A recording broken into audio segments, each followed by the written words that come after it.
और बौद्ध भिक्षुओं को मजबूर किया गया।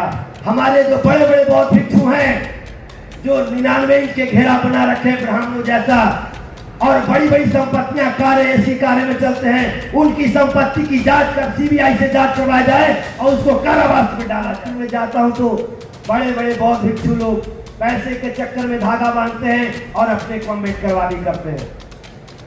ये गलत है। बौद्ध संस्कृति के द्वारा जो जाति, जो प्रज्ञादीप है, जो उनको बनाया, इंटरनेशनल बुद्धिस्ट काउंसिल भी प्रज्ञादीप को बनाया, जो ऊंची जात से आता है। मैं खुलेआम बोलता हूँ, मैं डरने की बात नहीं है। वैसे लोगों को ये ऑल इंडिया का बना रखा है, जो एक भी बौद्ध भिक्षु को ऑल इंडिया में नहीं रहने देता। क्या उसका बात का है? तो ये ऑल इंडिया ये सारे महाराष्ट्र के बौद्ध भिक्षु करतार हैं, बड़े बड़े महाथे लोग, उन्हीं लोगों ने बैठा रखा है परसों से। तो उनको पहले हटाओ। और बीटीएमसी मैनेजमेंट कमेटी से मैं कहना चाहता हूँ, करोड़ों रुपया आ रहा है तो बहुत सर एक मिनट भिक्षु लोग, हमारे भंते जी कहते हैं भंते लोग भीख मांगता है। हम लोगों को भीख मांगने के लिए बीटीएमसी मैनेजमेंट कमेटी मजबूर किया है। घिरे हैं हम सवाल से, जवाब आपसे चाहिए। जवाब अगर न दे सको तो भारत बौद्ध में चाहिए, भारत बौद्ध में चाहिए, भारत बौद्ध में। कहना चाहता हूँ, जो जात की बात करता है वह कभी भी अम्बेडकरवादी नहीं हो सकता और सच्चा मानववाद नहीं ला सकता। भंते शीशमणि जी हैं, वो आएंगे और अपने विचार रखेंगे। भंते शीशमणि जी, विचारों का ख्याल रहे, सत्तावादी विचार रखें, बुद्ध के बारे में विचार रखें और धर्म के बारे में विचार रखें। समाज को नया संदेश देने के लिए ऐसे विचार रखें कि समाज कुछ लेके जाए और समय का खुद ध्यान रखें।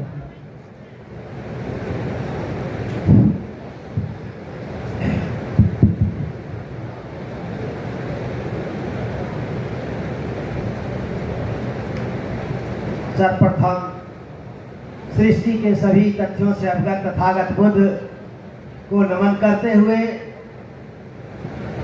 मूल निवासी बहुजन समाज में जन्मे उन सभी महापुरुषों के चरणों में नमन करता हूँ, जिन्होंने अपना संपूर्ण जीवन इस मूल निवासी बहुजन समाज की हक और आज़ादी के लिए कुर्बान कर दिया। सम्मान का प्रतीक मंच पर बैठे हमारे सभी भिक्षुगण एवं सभागार में बैठे मेरे मूल निवासी समाज के भाइयों बहनों, नौजवान साथियों एवं नन्हे मुन्ने प्यारे बच्चों, आप सबों को मेरा नमो बुद्धाय, जय भीम। आज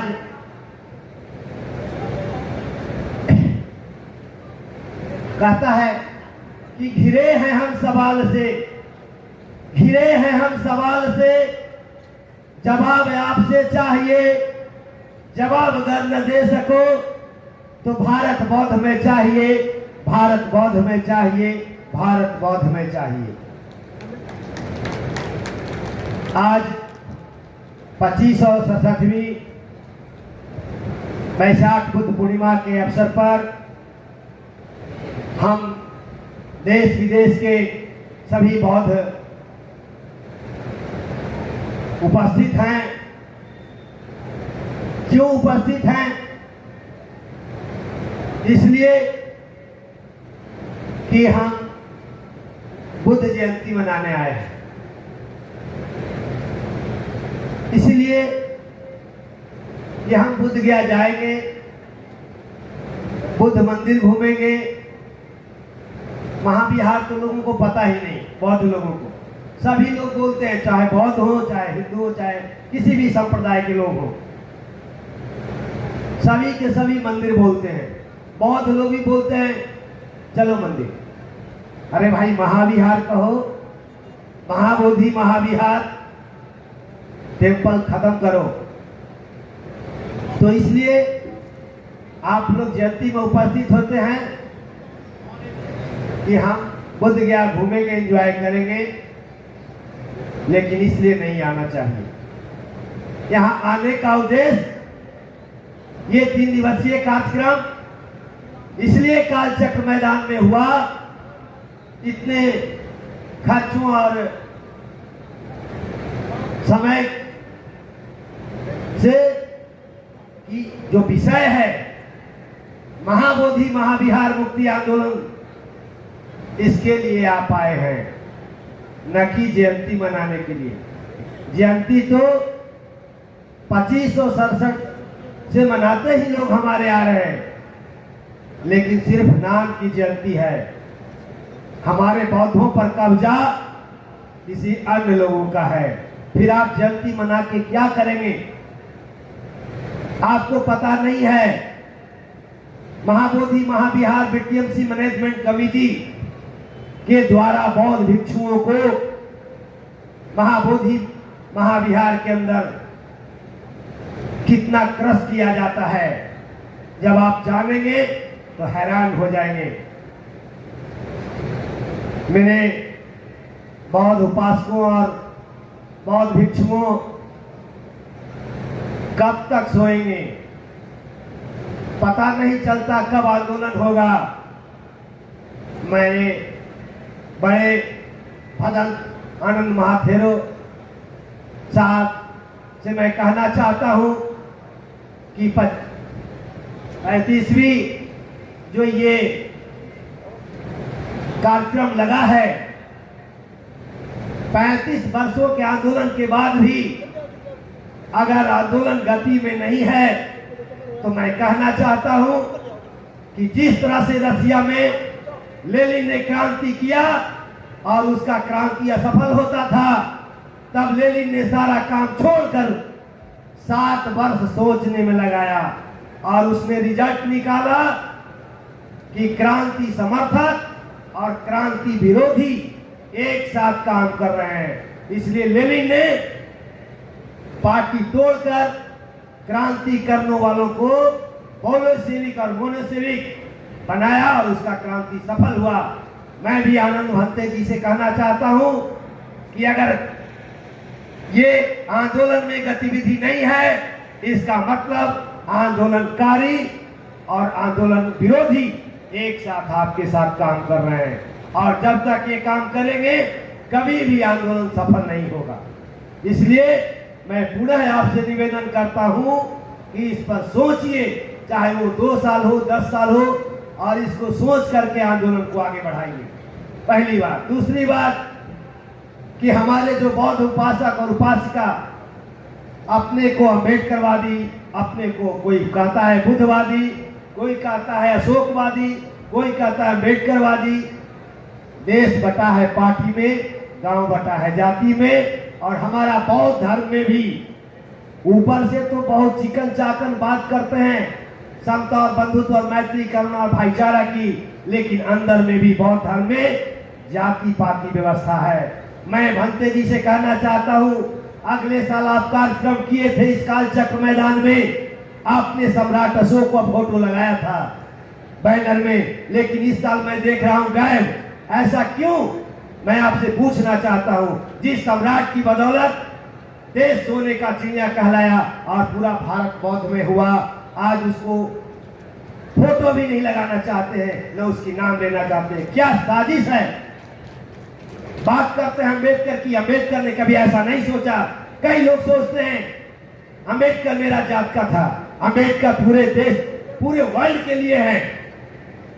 और मैं कहना चाहता हूं, जो जात की बात करता है वह कभी भी अम्बेडकरवादी नहीं हो सकता और सच्चा मानववाद नहीं ला सकता।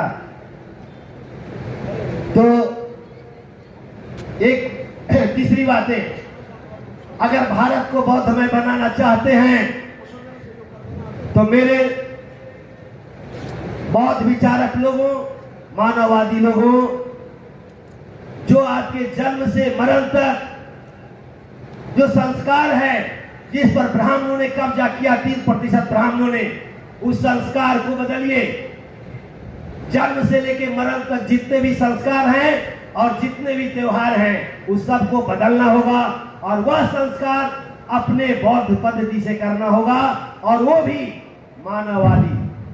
मैं देखता हूं, नागपुर में जाता हूं तो बड़े बड़े बौद्ध भिक्षु लोग पैसे के चक्कर में धागा बांधते हैं और अपने को अम्बेडकरवादी करते हैं। ये गलत है। बौद्ध संस्कृति के द्वारा जो भी संस्कार हो वो मानववाद की तरह हो, मानववादी संस्कृति और मानववादी त्योहार हो। हमारे लोग एक तरफ कहते हैं कि मैं अम्बेडकरवादी हूँ, लेकिन जब और कोई त्योहार हो, मनुवादियों को तो उसमें धूमधाम से अच्छे कपड़े पहनते और चले जाते हैं, तो नहीं, आज का अपना स्पेशल जीवन भर संस्कार और त्योहार से जुड़ना होगा। और वो संस्कार त्योहार गांव के हर बिहारों में हम लोग शपथ लें कि हर भारत के हर प्रत्येक गांव में एक बुद्ध विहार होगा और उसी बुद्ध विहार में गांव के लोगों का सारा संस्कार होगा और त्योहार मनाया जाएगा। ये बोध ज्ञान से कोई मतलब नहीं है। आप अपने गांव में त्योहार और संस्कार मनाइए, बुद्ध पूर्णिमा अपने गांव में मनाइए, अपने लोगों को जगाइए, तभी भारत बौद्धमय होगा, अन्यथा कुछ कहने से नहीं होगा। मेरे प्रिय बौद्ध उपासक और उपासिका और हमारे बौद्ध भिक्षु लोग, हमारे भंते जी कहते हैं भंते लोग भीख मांगता है। हम लोगों को भीख मांगने के लिए बीटीएमसी मैनेजमेंट कमेटी मजबूर किया है। करोड़ों अरबों रुपये विदेश से आ रहे हैं। क्या बौद्ध भिक्षुओं को रहने के लिए कोई आवास है बोध गया में?